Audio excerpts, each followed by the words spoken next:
Hey, Brian from Garage Mahal. Today I am going over the BLAVOR solar charger power bank.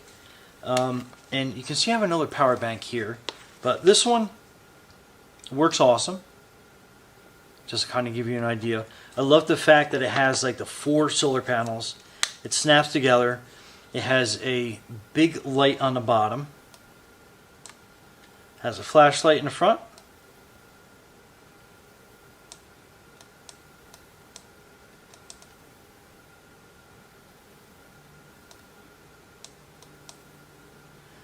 Strobe that turns it off, and then you have a nice like big area tent light. I call it tent light because I'm going to use it inside the tent, but you can use it so pretty bright as I get blinded by this. And again, flashlight. So it's got a couple different light modes, pretty neat. So I had gotten this other one, which will rename nameless, but I had this charging. This worked really good too. I gotta be honest, they both did a great job at recharging things. However, the BLAVOR seemed to last the longest, and that had me a little bit suspicious because this one was supposed to last pretty long. It claims that it has a 38,000 milliamp battery in it. So I'm like, all right, cool. So that should be pretty good. And this one has a 20,000 milliamp battery, but this seemed like it lasted longer on recharging things. And anyway, so this kind of met an odd fate. It still works, but as you can tell, it's kind of like open and exposed. And what happened was I had it on a one of my construction sites. I was building a 12 by 16 shed, and in the construction process, I had braces and stuff like that. So a 4x4 came and struck this on when it was basically laying down on the ground. I basically had it leaning against the shed, and it basically just came down like a tree, hit it, broke it open. It was still working. I'm like, okay, great. But I was like, while it's open, let me take a look inside. So, to my surprise, I found this battery on the inside. And there's actually, I'll pull it apart. I really want to put it back together again because I love the ability to, charge my phone on job sites or anything else that I'm out there. I mean, I have a second one, but, twice the power, twice as good. So, it has 2 of these batteries, and it's a 3.7 volt battery, and it's a 7565121, which I thought was peculiar, so it didn't tell how many milliamps. So I went and I did a search online. So hopefully you'll be able to see that. But that's the battery.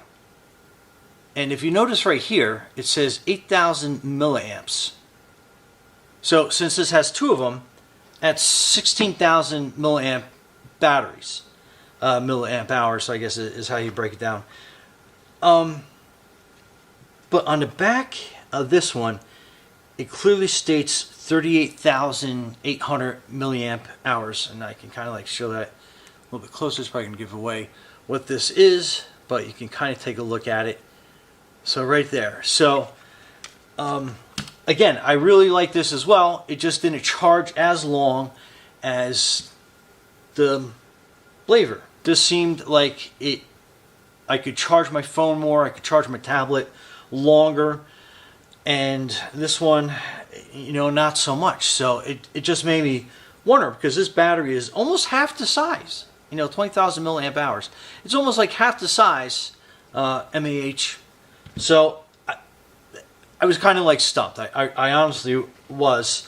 But I mean, now this is my go-to hiking, camping, job site power to recharge my phones, cameras, and devices. This one obviously is broken. I can fix it, but again, I was just kind of like, I'm like, why rate it for something that it's not? and that could be for one or two reasons. Either it's a it's a grab of your hard-earned earnings, and or they are just trying to bolster themselves to be something that they're not. Very, very disappointing. So I have some like testing equipment here just to still kind of like compare apples to oranges as far as what they are, how they work, what the voltages actually are. I'm a little thirsty, so give me a second.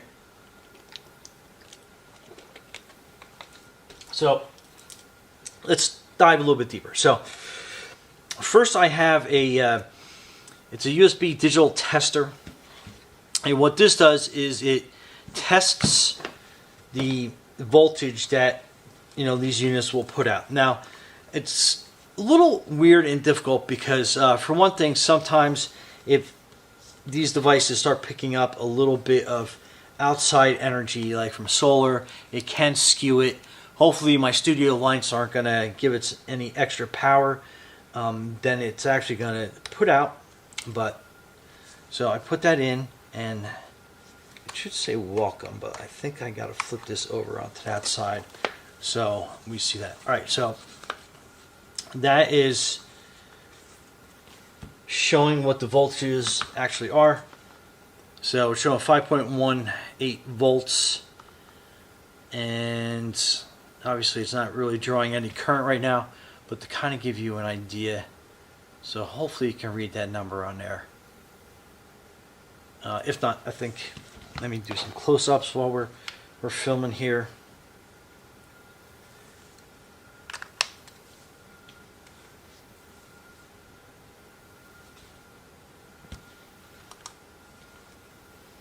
And it shut off because it just, obviously it wasn't doing any, drawing any current. But anyway, you can clearly see that's 5.18 volts. And current, actually it's drawing 0 amps right now. And I guess I could probably do a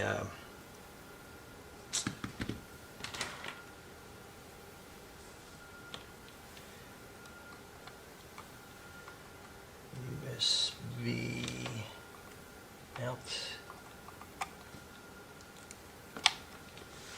Okay, so let me charge one of my phones here. I can pull the jack out because it's one of those magnetic jack things. And again, this is like a long process to review something, but again, if you're going to be going out in the wild, job sites, hiking, camping, you want to make sure you have the right equipment.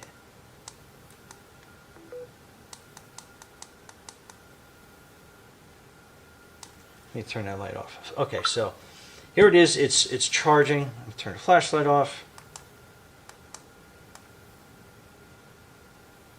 All right, so there we go. Back to recording. So you can see 5 volts. Let me get it focused. And the current draw is 0.98 amps. Just to kind of give you an idea on that. So let's pull this out of this battery. And this one actually is fully charged. It just doesn't look so pretty. So we're going to put that on there as well. And then I will show that. So the voltage is 4.95. Same current draw, 0.98. And again, this was fully charged before it got damaged. And it's basically just in case the insides are still working properly. Just to kind of give you an idea. So, and this one's pretty unique because when you take that out, this actually will power under some studio light. So again, I think these solar cells were, again, top notch. It was just a battery, little like false advertising. So that is that test device. So what we are going to do is I have a little more, a beefier test device here. What we are going to do is test the output power right out of the battery, right into this device. And again, this is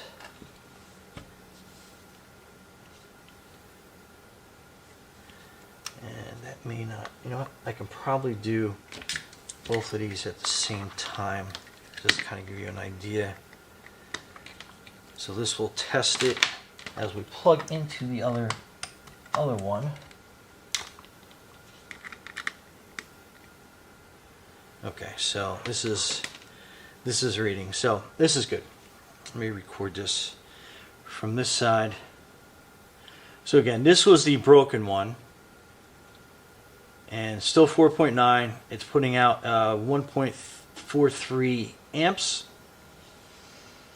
And then kind of give you an idea. So now this device, I mean, this is pretty heavy duty testing equipment. It is showing 4.44 volts at 1.4 amps.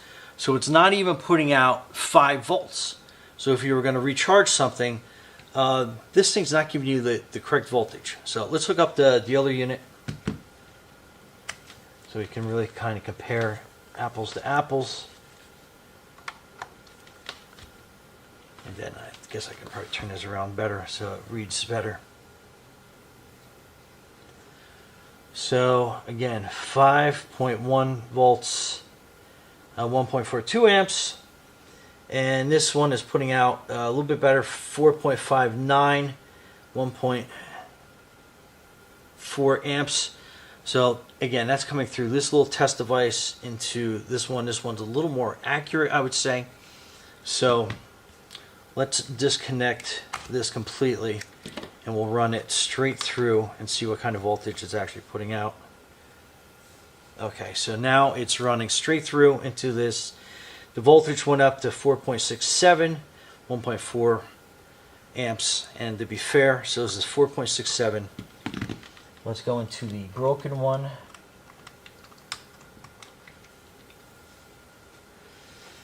And again, it's just putting out 4.59 volts. And again, I was able to charge my iPad, my phones, 2 phones. I feel like I'm important sometimes when I carry 2 phones, and that was basically just to kind of show that what each was capable of doing. So again, I really liked this broken one. I really did. Up until it broke open and I saw what was inside. And then after I do the voltage test on it, I kind of can really see what it's about. So the battery is not where it's supposed to be, and the voltage is slightly lower than 5 volts. And again, with devices, that really doesn't make that much big of a deal. It's more of the milliamps that are going in to charge your device that's important, because that's kind of like the power that's going through the energy. The voltage, I mean, as long as you're close to 5 volts, you're good. So again, and I love that it's like this bright orange. It's got the 4 panels. Folds up really nice when you fold it the right way. You know, it's got a bigger platform on it. Dog hair, sorry. Busy day with everything going on today. So, I mean, I like that it's got this nice big panel on it. It's got the flashlight on it. It's got a compass. So it has a lot of like unique features to it. Still, they're roughly about the same size. This is slightly larger, but it has a true 20 amp milliamp hour battery to it compared to this one, which was definitely boosting what kind of battery was in it. We open it up, we see what was inside it. So like when things fall and break, sometimes it's actually for a good reason. Again, this just wasn't giving me enough charge power, and I couldn't figure out why. And I couldn't figure out why this one seems like it worked a lot better in the long run. So your choice, I think, is pretty clear. When you're going out camping somewhere and you're looking for a solar powered battery pack, this is the way to go. And what I really enjoyed about this the most was that I could charge my iPad, my cameras, my cell phones out in the wild all day. Just charges, and then at nighttime I could plug my devices in, charge them overnight, and I'm ready to go the next day. If it still needed some more charge or something, like I had one camera, I was like using it to no end. I hooked it up to this, charging while it was out in the sun.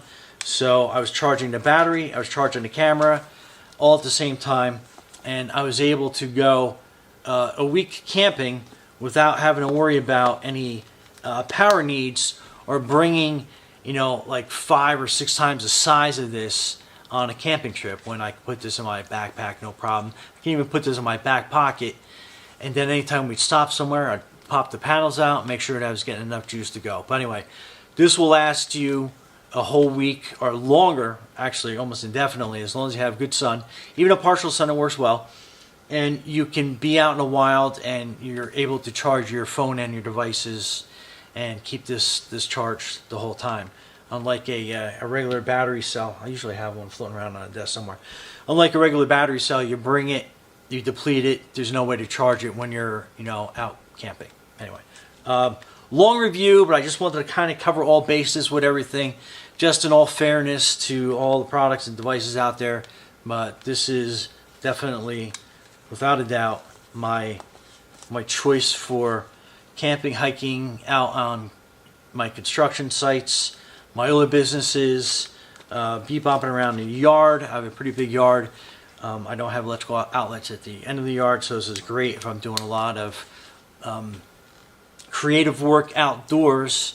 I can keep all my devices charged up without having to run back and forth to my house. Anyway, I hope that covers everything you could possibly need to know about this or any of these other solar devices. Just be safe in your choices and what you're doing out there. Anyway, Brian from Garage Mahal, thanks for watching, and be safe out there.